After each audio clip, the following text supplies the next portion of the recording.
Good morning. আজকে আরও একটি ভিডিও শেয়ার করতে আসলাম। আজকে ছিল একাদশী, আর ও যেহেতু একাদশী করেনি সেহেতু ওর জন্য রান্নাটা করা। আর শুধু ও না, আজকে বাবাও একাদশী করেনি, ওনাদের দুজনের জন্য আজকে সারাদিনই রান্নাটা করলাম। নিরামিষ ছিল রান্নাটা, সয়াবিন আর একটি ভাজি। তো শুধু এই কাজটা না, আজকে বেশ অনেকগুলোই কাজ আছে। তো ওর লাঞ্চটাকে প্যাক করে দিলাম। আর আজকে বাইরে এসে তো পুরাই অবাক, এই যে গাছটা ভিডিওতে কেমন দেখা যাচ্ছে জানি না, বাট সামনাসামনি বেশ অনেকটাই বড় হয়েছে। আর শুধু এই গাছটা না, আশেপাশে যে ছোট ছোট যে রসুনের কোয়াগুলো রেখেছিলাম বেশ অনেকটাই বড় হয়েছে। মানে এগুলো দেখলেই ভালো লাগে, মানে এদের যতটা ভালোবাসা আমরা দিচ্ছি তো এরাও ঠিক ততটাই আমাদের ফিরিয়ে দিচ্ছে। আর সবথেকে আজকে বেশি খুশি হয়েছি এই যে ছোট্ট একটা বেগুন গাছ। তো বেগুন গাছটা এই যে ফুলও আসছে, একটা বেগুনও ধরছে। অন্যান্য গাছের তুলনায় এই গাছটা বেশ ছোট, তবু এই গাছে আগেই ফুল আসছে। আর আজকে যেহেতু একাদশী, তো একটা সবজি রান্না করা ছিল, এই জন্য গাছ থেকে পেঁপে পারবো। তো দেখছিলাম কোন পেঁপেটা পারা যায়। 2-3টা গাছেই বেশ মোটামুটি পেঁপে হয়েছে, তো এই গাছ একটু বেশি, তো এই পেঁপেটাই পেরে নিলাম।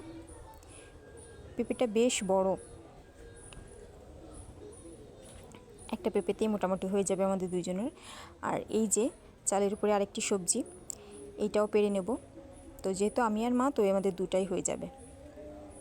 আর আরেকটা কাজ ছিল, সেটা হচ্ছে এখানে একটু গর্ত করতে হবে। তো ওইখানে সবজি রাখার যে কৌটাটা, ওইটা তো ভরে গেছে, ওইটার আনবক্স করা যাবে না, এই জন্য এইখানে করলাম। আর পাশে যে মাটিগুলো ছিল, তো সেইগুলো গাছের গোড়ায় দিয়ে দিচ্ছিলাম। বেশ অনেকগুলো গাছের গোড়ায় মাটি দেওয়া দরকার ছিল।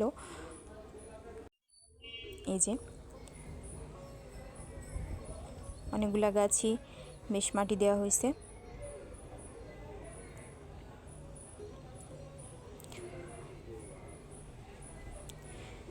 সব কাজবাজ শেষে স্নান করে ঠাকুরঘর থেকে এসে যে ফ্রেশ একটা লুক, এখন যেতে হবে রান্না করতে।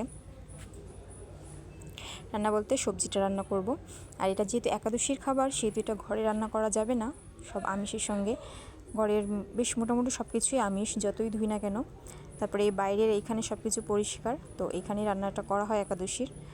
আর আমি মোটামুটি একটু আগেই রান্না করতে আসছি, কারণ আমি উনানে রান্না করতে পারি না, আমার বেশ অনেকটাই লেট হবে এই জন্য।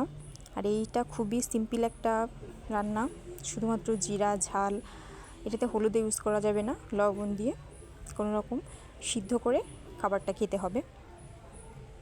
এই যে বেশ অনেকক্ষণ ধরে রান্নাটা করছি, যেহেতু আমি উনানে রান্না খুব একটা ভালো পারি না।